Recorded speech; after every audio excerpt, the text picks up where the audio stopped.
Hey, how's everybody doing today? Great, Tailon. Thank you for joining us. I'll start us off here. So, I wanted to start with your kind of transfer here. I believe you played a few years at Missouri Baptist in St. Louis. Yes, Um, I what played my come freshman year. so yeah, can you talk about going there and then what led you to walk on here? Yeah, so I actually went there out of high school, a freshman. I played football my whole life till I got to high school. Didn't play my freshman, sophomore, junior year. Played my senior year. Had a pretty good season. Had was out for 2 games, missed 2 games because of concussions. Um, but it was just, just was looking for an opportunity, was putting my film out there. And then Missouri Baptist came along. And for the longest time, I didn't hear from any other school. So they were really pushing to get me to come there. Went on a visit, really liked it. So I was like, I got an opportunity to come play football. I'm going to go. So went. It wasn't everything that I expected, but, I learned a lot there, grew as a person, got an opportunity to get filmed. So just loved that, aspect of everything. And then my major, I switched my major and they didn't have my major. So that's really what made me look into transferring. And then Illinois had one of the best programs in the country for kinesiology. So to come play D1 football in the Big Ten and then get a great degree, it was no brainer. And then we saw on the video from Tuesday night, you were quite emotional after getting the news. What was going through your brain after you heard that? It was a lot of stuff going through my brain. So I just had a daughter. She's 6 months. So that was definitely one of the major things that was just weighing on me, knowing that I gotta provide for my family and pay for school, trying to make sure I still can stay in school and play football. So that was a major thing. But also, coming here, I didn't talk to any of the coaches when I first came here. I actually just showed up in the office, and they were kind of like, "Who is this person in the office?" So asked them for an opportunity to try out for the team, and that was a long process. I was actually sleeping in my car in the parking lot across the street from the facility. Didn't have a place to stay until one of my friends that was here, Deontay Cox, actually let me come stay with him for like a month just for free. I didn't really have too much money. He just was like, "Hey, bro, you can stay with me. I'm not asking for nothing." So it's been a long journey, going from that and then working 3 hard years. And sometimes, wanting to quit and not knowing if the fruits of my labor would be seen. But, just trusting God in the process. One of the main things, like through that whole process, the verse that came up on my phone was Mark 11:24. Therefore, I tell you, believe that you received it and it'll be yours. So, just trusting that God was going to provide and do what he said. And, for that moment to be that showcase of the trust and the faith and the work. So it was just super emotional in that moment. And one last question: just in high school, what was the reason for? Were you playing another sport, or was just football kind of burn out on it? What was the reason you didn't play until your senior year? So I had been playing football since I was 3, and I got in basketball. Really loved basketball. So by the time I got to high school, I was kind of burnt out a little bit with football, and decided I was going to play basketball. And I was walking around the school. I had a few coaches, Tyson Wright, Clarence Lewis, and they would come up to me all the time in the locker room or in the lunchroom and just like, "Hey, you need to come play football." And I keep turning them down. Had a bunch of injuries playing basketball, and then got to my senior year. I knew I wanted to play college sports, and then they were like, "Listen, you got 2 weeks of spring ball left. It's an hour and 15 minutes practice. Just come out, try it, see if you like it." Went through the first 2 weeks. I was like, "I don't know if I want to do this." It was like, "Stick it out, finish the spring. If you don't like it, we won't ask you to come play no more." When the spring game, made my first tackle, and I was like, "Oh, I love this." So I'm playing. So that was really the start of, this whole journey. So Great, thanks. appreciate you, Robert. Hey, Tailon, congratulations. I want to back up a little bit to these tryouts at Illinois, and you're in your car across the street. This might be a silly question, but like logistically, how did you get the time down and everything to know when this was happening, and what gave you, I guess, the confidence to do that, right? Like to sleep in your car and hope that this is going to work out at some point. So the what gave me the confidence is really, like I said, I prayed about it, and I really felt God was telling me to come here. And that summer prior to me even leaving South Carolina, that's where my parents lived at. I was working 2 jobs and I was getting up at 6 in the morning and working out for 4 hours. I work out from like 7 to 10 or 7 to 11. Then I go to my 2 jobs, work till 2:30 in the morning, come home, go to sleep at like 4. And then that was my process 7 days a week. So I knew I had put the work in.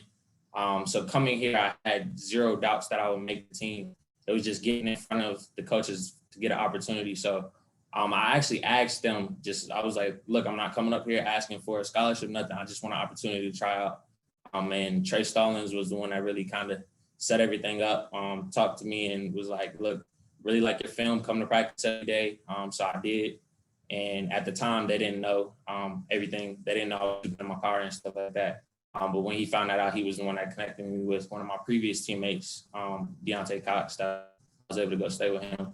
So it was, it's crazy looking back now, but it was just, you gotta have crazy faith when you really believe you can do something and you really want something. So. How many nights in total? Like I'm picturing the State Farm Center parking lot. Like how many, am I right in there? And how many nights was this? I couldn't tell you how many nights. There was, I would say probably about like 7 to 8. I would either sleep there or I saw the sign, no parking overnight. So I was trying to go to different spots, to make sure that I'm going to get in trouble, with the law. Obviously, I'm not trying to break any laws, but then I also got an Airbnb because like I said, I worked the whole summer, so I was saving up money. Got an Airbnb and then got to know the owner there, and he was actually letting me clean and stay there for some nights too. So that's incredible, man.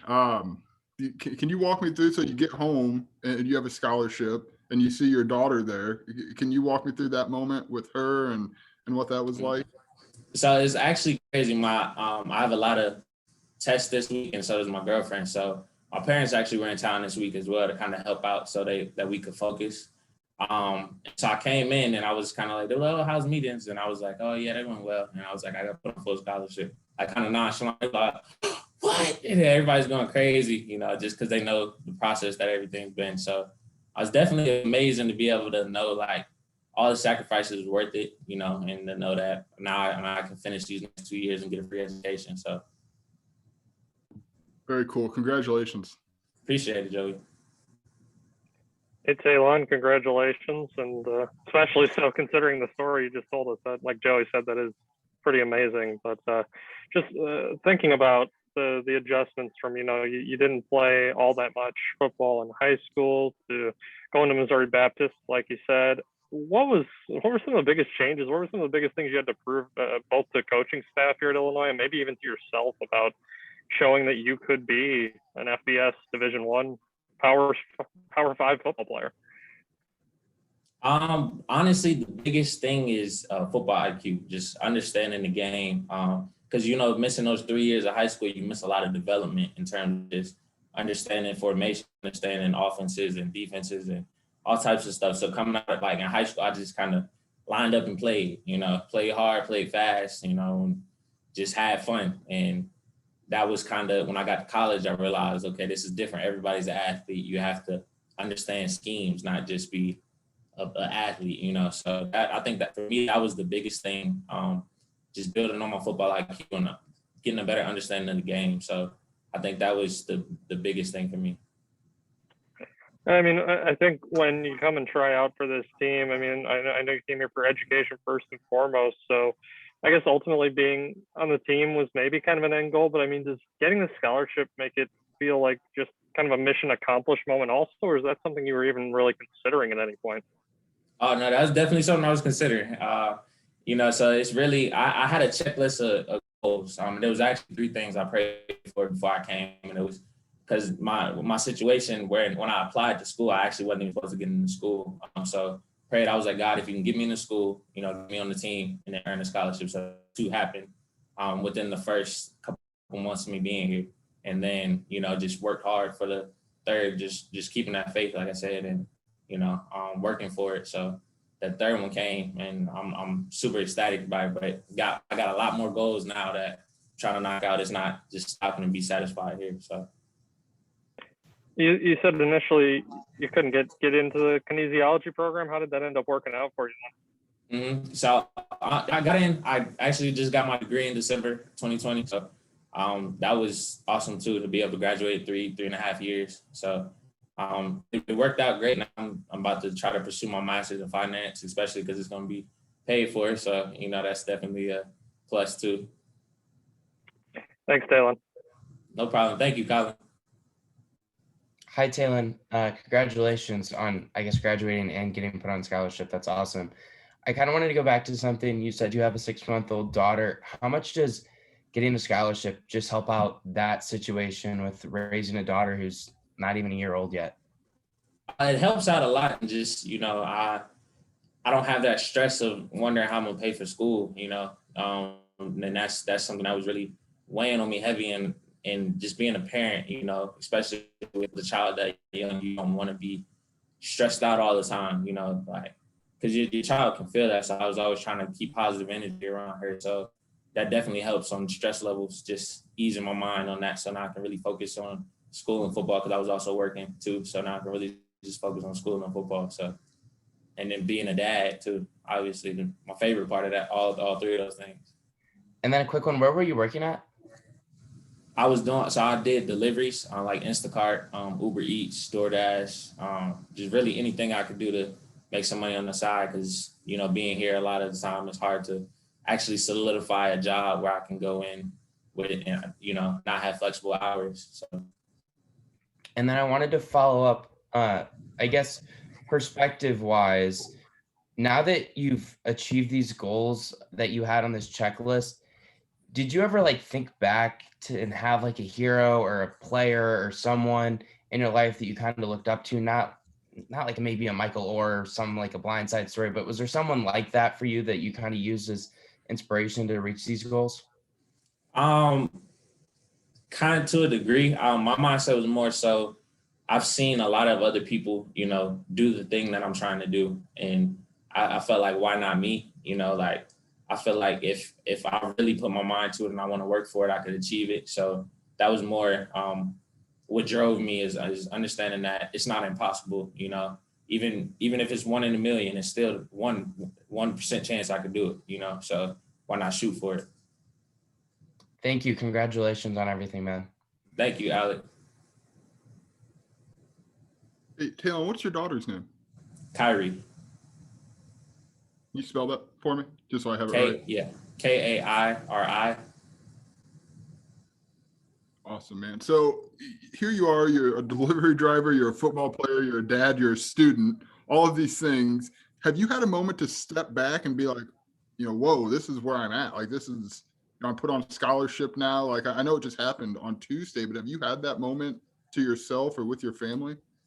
I would say that night, I've slept 8 hours. That was the first time in 6 years I've actually slept 8 hours. So that night was the best sleep I've ever had. So I think that night would probably be it. But really, it's you enjoy it, you celebrate it, but at the end of the day, you can't get complacent. So it's on to the next goal. We gotta keep working, be happy about it, but on to the next one. So what were the 2 jobs that summer in South Carolina that helped you fund to start this goal? I was working at a daycare and I was a dishwasher at a restaurant. Man, that's awesome. That's really cool, man. Thank you so much for sharing. No problem. Thank you. Hey, real quick, what's your girlfriend's name? And can you spell it, please? Yeah, it's Charisse, Cherese. Thank you very much. Appreciate it. No problem. Thank you, Alec. Anything else? That's good. Thank you. I thank you guys. Appreciate y'all giving me the opportunity to speak to you. Thank you.